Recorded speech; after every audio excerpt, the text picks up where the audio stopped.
আপনি হয়তো শুনেছেন বা শোনেন সব সময় যে ব্যবসা করাটা সবার পক্ষে সম্ভব নয়, কি ব্যবসা সবার দ্বারা হয় না। আবার আপনি এটাও শুনেছেন যে ব্যবসা করতে গেলে তো ব্যবসায়ী ফ্যামিলিতে জন্মগ্রহণ করা দরকার, মানে আপনার রক্তে থাকতে হবে ব্যবসা, তবেই আপনি ব্যবসাদার হতে পারবেন।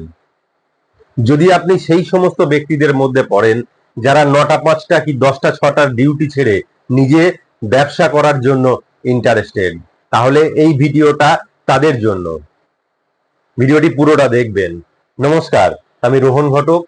ব্যবসা ভালো না চাকরি, কোনটা করলে জীবনে সব থেকে বেশি উন্নতি করতে পারবেন, সে বিষয় নিয়ে অন্য একটা ভিডিওতে আলোচনা করব। আজকের ভিডিওতে আমরা আলোচনা করব how to start A startup, অর্থাৎ ব্যবসা কিভাবে শুরু করব। ভিডিওটি স্কিপ না করে পুরোটা দেখবেন। অনেকগুলি পয়েন্ট বলবো, যা ভালো করে মন দিয়ে শুনবেন, দরকার হলে এটাকে বারবার দেখবেন।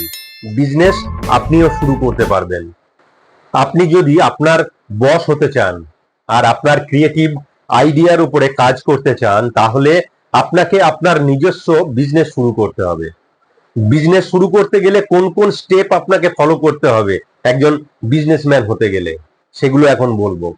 সব থেকে প্রথম, আপনার ইন্টারেস্ট গুলো বা আইডিয়া গুলোকে বিজনেস মডেল হিসাবে গড়ে তুলতে হবে। প্রথমে জানতে হবে যে কোন কোন জিনিসের ওপর আপনার ইন্টারেস্ট আছে, কোন কাজ আপনার সব থেকে পছন্দের, কোন কাজ করলে আপনি খুশি হন, এবং কোন কাজ আপনি আপনার বেস্ট লেভেল দিয়ে করতে পারবেন, যেটা করলে আপনি মানসিক দিক থেকে শান্তি পাবেন আর ফুল এনার্জি দিয়ে কাজ করে যাবেন। আর যেটা করতে গেলে আপনার মনে হবে না যে কতক্ষণ সময় লাগবে কাজটা করতে, যেটা করার জন্য আপনার সকাল দিন সন্ধ্যা রাত কোনো কিছুই মনে হবে না যে কতক্ষণ আপনি কাজ করে যাচ্ছেন। তাহলে সেই জিনিসের ওপর আপনি ফোকাস করা শুরু করুন। তা আপনার ফিল্ড যেটাই হোক না কেন, সে ফুড রিলেটেড হোক, ফ্যাশন রিলেটেড হোক, বিউটি পার্লার রিলেটেড হোক, কি রিয়েল এস্টেট রিলেটেড হোক, কি শপ রিলেটেড হোক, ধরুন ঘরে বাইরে চলতে ফিরতে বা ট্রাভেল করতে গিয়ে যে কোনো প্রবলেম আপনার নজরে আসে, সেই জিনিসের ওপর আপনার ইনোভেটিভ আইডিয়া ভাবতে শুরু করুন, যে সেই প্রবলেম আপনি সলভ করতে পারবেন আর সোসাইটি সেটা পেয়ে তাদের প্রবলেম সলভ হবে, এবং আপনিও ব্যবসা শুরুর প্রথম ধাপটি কমপ্লিট করবেন। দ্বিতীয় স্টেপ, রিসার্চ ওয়ার্ক। আপনি যখন ঠিক করে ফেলেছেন যে কোন ফিল্ডে আপনি বিজনেস শুরু করছেন, সেই ফিল্ডের ওপর খুব ভালোভাবে আপনাকে রিসার্চ ওয়ার্ক করতে হবে। এটা খুব ইম্পর্টেন্ট। আপনাকে কতগুলো কোশ্চেন লিখে নিতে হবে এবং সেগুলোর উত্তর আপনাকে বসাতে হবে রিসার্চ ওয়ার্ক করে। যেমন আপনার টার্গেট কাস্টমার কারা, কাদের জন্য আপনার প্রোডাক্ট, মেল না ফিমেল না বোথ না বেবি প্রোডাক্ট, আপনার কাস্টমারের এজ গ্রুপ কি, আপনার প্রোডাক্টের মার্কেট ডিমান্ড কতটা, আপনার প্রোডাক্টের মার্কেটিং এরিয়া কতটা, অন্য কোনো বড় কোম্পানি বা আশেপাশে কোনো কোম্পানি কি আপনার প্রোডাক্টের মতো কোনো প্রোডাক্ট সেল করছে বা কোনো সার্ভিস দিচ্ছে, আপনার প্রোডাক্টের মার্কেট কম্পিটিশন লেভেল কতটা, আপনি নতুন কি নিয়ে আসছেন বা কাস্টমারকে আলাদা আপনি কি বেনিফিট দেবেন যার জন্য কাস্টমার অন্যজনকে ছেড়ে আপনার কাছে আসবে। এখানে প্রোডাক্ট বলতে আমি আপনার বিজনেস ফিল্ডকে বোঝাতে চাইছি। প্রোডাক্ট মানে এখানে কোনো সার্ভিস দেওয়াও হতে পারে, আপনার বিউটি পার্লার হতে পারে, আপনার রেস্টুরেন্ট হতে পারে, আপনার কোনো শপ হতে পারে, আপনার ইলেকট্রিক শপও হতে পারে, কোনো অনলাইন বিজনেস হতে পারে, এনিথিং। এই রিসার্চ ওয়ার্কের ওপর আপনার বিজনেস প্ল্যান ডিপেন্ড করবে। আপনি জানতে পারবেন কোন পজিশনে আপনি আপনার বিজনেসকে রান করাতে পারবেন। নাম্বার 3 স্টেপ, বিজনেস প্ল্যান বানানো। আপনি প্রথমে দুটি স্টেপ জেনে গেছেন যে কোন বিজনেস আপনি করতে চলেছেন আর তার মার্কেট সার্ভে রিপোর্ট কি বলছে। বিজনেস প্ল্যান করার সময় আপনি দেখবেন যে আপনি যে বিজনেস করতে চলেছেন তার জন্য ইনভেস্টমেন্ট অ্যামাউন্ট কতটা প্রয়োজন, সেই অ্যামাউন্ট কি আপনার নিজের কাছেই আছে, না বন্ধু বান্ধব বা রিলেটিভের থেকে নিতে হবে, না কি কোনো ইনভেস্টরের প্রয়োজন আছে। তাহলে আপনাকে একটা প্রজেক্ট প্ল্যান বানাতে হবে। যেমন ধরুন এক্সিকিউটিভ সামারি, কোম্পানির description, product and service, market analysis, আপনার মার্কেটিং স্ট্র্যাটেজি কি, ম্যানেজমেন্ট সামারি, আর ফাইন্যান্সিয়াল অ্যানালিটিক্স, আপনার ইনভেস্টরের প্রয়োজন না পড়লেও এগুলো আপনি নোট ডাউন করে রাখবেন নোটবুকে, আর টাইম টু টাইম এগুলোকে ইমপ্রুভ করবেন। 4 নম্বর স্টেপ, বিজনেসের জন্য প্রয়োজনীয় খরচা সমস্ত ক্যালকুলেট করা আর লিখে রাখা।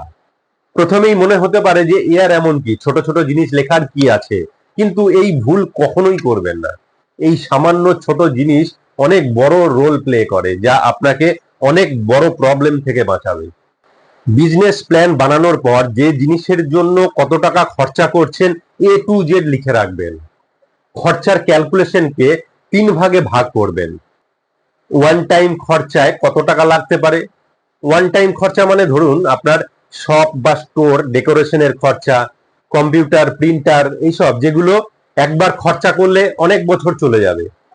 ডেইলি বা মান্থলি খরচা কি আছে, যেমন ধরুন শপ রেন্ট হতে পারে, electric bill, internet bill, staff salary, marketing cost, এগুলো। আর 6 মাস কি 1 বছর পর কোন কোন জিনিসে খরচা হতে পারে। যখন এগুলো ক্যালকুলেট করবেন তাহলে আপনি বুঝতে পারবেন যে শুরুতে আপনার কত টাকা খরচা হবে আর পরে কত টাকা খরচা হবে। Licence, legal permission, equipment, branding, এসবের খরচা নিয়মিত মেনটেন করলে অডিটের সময় আপনার কোনো সমস্যায় পড়তে হবে না। স্টেপ 5, আপনার বিজনেস স্ট্রাকচার কেমন হবে। আপনার বিজনেস শুরু করার আগে আপনাকে ঠিক করে নিতে হবে যে আপনার বিজনেস স্ট্রাকচার কেমন হবে। আপনি কি নিজে বিজনেসকে চালাবেন, মানে প্রপাইটারশিপ বিজনেস, নাকি বন্ধু বান্ধব মিলে চালাবেন মানে পার্টনারশিপ বিজনেস, নাকি লিমিটেড লাইবিলিটি পার্টনারশিপ, নাকি প্রাইভেট লিমিটেড কোম্পানি ফার্ম করে বিজনেস চালাবেন। এটার উপর ডিপেন্ড করবে আপনার ট্যাক্স পে করা, বিজনেস লোন পাওয়া। স্টেপ 6, আপনার বিজনেসের একটা নাম। আপনার নাম যেমন আপনার পরিচয়, তেমনি আপনার বিজনেসের নাম ও বিজনেসকে নিজস্ব পরিচয় দেবে। নাম এমন একটা চুজ করতে হবে যাতে আপনার বিজনেসের নেচার কি সেটা বোঝা যাবে। নাম ক্যাচি হওয়া এবং রেডিও ফ্রেন্ডলি হওয়া খুব ইম্পর্টেন্ট। রেডিও ফ্রেন্ডলি মানে যা সহজে উচ্চারণ হবে এবং মস্তিষ্কে গেঁথে যাবে, মানে মনে রাখার মতো সহজেই। যেমন ধরুন ওয়াও মোমো, সহজেই উচ্চারণ করা যায়, মনে রাখার মতো, এবং নাম শুনে বোঝা যায় যে কি ধরনের ব্যবসা এটা। ক্যাফে টি জোন, নাম শুনেই বোঝা যাচ্ছে যে ক্যাফে ওরিয়েন্টেড ফুড এবং টি এর কোনো স্পেশালিটি আছে। ব্র্যান্ড ভ্যালু ইভেন্ট সলিউশন, নাম শুনেই বোঝা যাচ্ছে যে event management company. Lux shop, Tata Motors, Aashirvaad Atta, এরকম আরো অনেক উদাহরণ আছে, যা জানতে চাইলে এর রিলেটেড আর একটা ভিডিও অন্য সময় বানিয়ে দেব। এইবার নাম চুজ করা হয়ে গেলে একবার চেক করে নেবেন ওই নামে কারোর কোনো ট্রেডমার্ক রেজিস্ট্রেশন করানো আছে কিনা।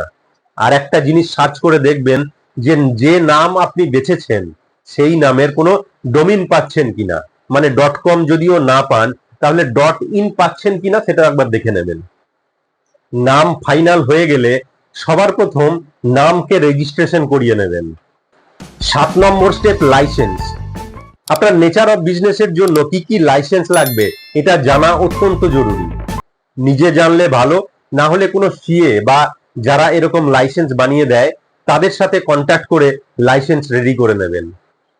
8 number step very important, business location ঠিক করা। আপনার নেচার অফ বিজনেস কি তার উপর এই লোকেশন ঠিক করা খুব ইম্পর্টেন্ট। ধরুন আপনার অনলাইনে কোনো বিজনেস, তার জন্য যে কোনো জায়গা থেকেও হতে পারে, কিন্তু যদি ফুড বিজনেস হয় বা জামা কাপড় কি গয়নার বিজনেস, এসবের বিজনেস হয়ে থাকলে ভালো পজিশন দেখে বিজনেস করতে না পারলে বিজনেস রান করানো খুব মুশকিল হয়ে পড়বে। আর এটার জন্য আপনাকে রিসার্চ ওয়ার্কের প্রয়োজন, যে ওই এলাকায় এই বিজনেস কিরকম চলতে পারে। Step number 9, business location choose করার পর আপনার অ্যাকাউন্টিং সিস্টেম মজবুত করা দরকার। প্রথম দিকে আপনি নিজেও করতে পারেন বা কোনো অ্যাকাউন্টকে আপনি হায়ার করতে পারেন। স্টেপ নাম্বার 10, আপনার বিজনেসের জন্য টিম বিল্ড আপ করা। বিজনেসের প্রথম দিকে আপনাকেই সব কাজ করতে হবে, দরকার পড়লে দোকানঘর ঝাড়ু দেওয়া থেকে শুরু করে ক্যাশ সামলানো, কাস্টমার হ্যান্ডেলিং করা, সবকিছু। বিজনেস রান করাতে লাগলে এক একটা ডিপার্টমেন্টের জন্য স্টাফ হায়ার করতে হবে। এটা সম্পূর্ণ ডিপেন্ড করছে আপনার ব্যবসা কি ধরনের তার উপর। বিজনেসের জন্য টিম বিল্ড আপ করা খুব গুরুত্বপূর্ণ একটা জিনিস। প্রথম দিকে আপনি আপনার ব্যবসায় সেলফ এমপ্লয়েড হিসাবে কাজ করছেন, এরপর আস্তে আস্তে একটা একটা ডিপার্টমেন্টের কাজ থেকে আপনাকে বেরোতে হবে, টিম বিল্ড আপ করে টিমকে দিয়ে কাজ করাতে হবে। কাজের মধ্যে যদি আপনি ডুবে যান তাহলে আপনি বিজিনেসম্যান, মানে নিজের কাজে আপনি বিজি হয়ে থাকছেন সব সময়, যার কারণে আপনি যে চাকরি ছেড়ে ব্যবসায় এসছেন সেটা আপনার সফল হবে না। মানে আপনার চাকরি করার মতোই আপনার পরিস্থিতি হয়ে দাঁড়াবে। আপনার কাজ বিজনেসকে কিভাবে গ্রো করবেন সেটা ঠিক করা, বিজনেসকে কিভাবে বাড়াবেন তার প্ল্যানিং করা, আর অটোমেশন পদ্ধতিতে বিজনেসকে রান করাতে হবে নিজেকে ফ্রি করে। ফ্যামিলির সাথে সময় দেওয়া, বিদেশ ঘুরতে যাওয়া, প্রচুর মুনাফা অর্জন করা। ব্যবসায়ী হতে গেলে টিম ম্যানেজমেন্ট করতেই হবে। এই টিম ম্যানেজমেন্ট করা, মার্কেটিং করা, নাম চুজ করা, এগুলো নিয়ে আমি অনেক ভিডিও বানাবো আস্তে আস্তে, যেটাতে আপনাদের অনেক সুবিধা হবে। নাম্বার 11, আপনার বিজনেসকে প্রমোট করা। বর্তমান যুগে দাঁড়িয়ে প্রমোট ছাড়া আপনার বিজনেস চলতে পারে না। আপনার প্রোডাক্ট কোয়ালিটি যতই ভালো হোক না কেন, সেটা যদি কেউ না জানে তাহলে কি লাভ? আপনার প্রোডাক্ট কাস্টমারের কাছে পৌঁছানোর জন্য ব্র্যান্ডিং, প্রমোশন মোস্ট ইম্পর্টেন্ট। কেউ যদি নাই জানে যে আপনার বিজনেস কিসের, তাহলে কেউ আপনার কাছে কেন আসবে? যখন আপনার টার্গেটিং কাস্টমার আপনার প্রোডাক্ট সম্বন্ধে জানবে, তখন আপনার সেলস গ্রো করবে। উইদাউট প্রমোশন বিজনেস চালানো আর অন্ধকার ঘরে কোনো মেয়েকে চোখ মারা একই বিষয়। আরেকটি স্টেপ বলে ভিডিওটি শেষ করব, যেটি হচ্ছে আপনার মধ্যে কনফিডেন্ট লেভেল সবসময় ঠিক রাখতে হবে। কারণ নতুন কিছু যখন শুরু করবেন, বিভিন্ন চড়াই উতরাইয়ের মধ্য দিয়ে আপনাকে পার হতে হবে। শুধু লাভ নয়, লসের রিস্ক নেবার ক্যাপাসিটি তৈরি করতে হবে। লাভ করার জন্যই তো আমরা বিজনেস করি, কিন্তু বিজনেসের মধ্যে আপস অ্যান্ড ডাউনস থাকবেই। আপনার প্যাশন আর ইন্টারেস্ট যেন কখনোই না হারায়। সবসময় শুরু করবেন ছোট থেকে, কিন্তু বড় মাত্রায় নিয়ে যাওয়ার জন্য লক্ষ্য যেন সবসময় থাকে। আর একটা গুরুত্বপূর্ণ কথা হলো যে আপনি ভাবলে কিছু হবে না, অ্যাকশন নিতে হবে। অ্যাকশন না নিলে কোনোদিন এগোতে পারবেন না। অ্যাকশন নিন, ছোট ছোট থেকে শুরু করুন। ভিডিওটি কেমন লাগলো কমেন্ট বক্সে কমেন্ট করে জানাবেন। আর ভিডিওটি ভালো লাগলে অবশ্যই একটা লাইক করবেন, শেয়ার করবেন, আর চ্যানেলটি সাবস্ক্রাইব করা না থাকলে চ্যানেলটি সাবস্ক্রাইব করবেন। আর হ্যাঁ, বেল আইকন ক্লিক করতে ভুলবেন না। ভিডিওটি দেখার জন্য অসংখ্য ধন্যবাদ।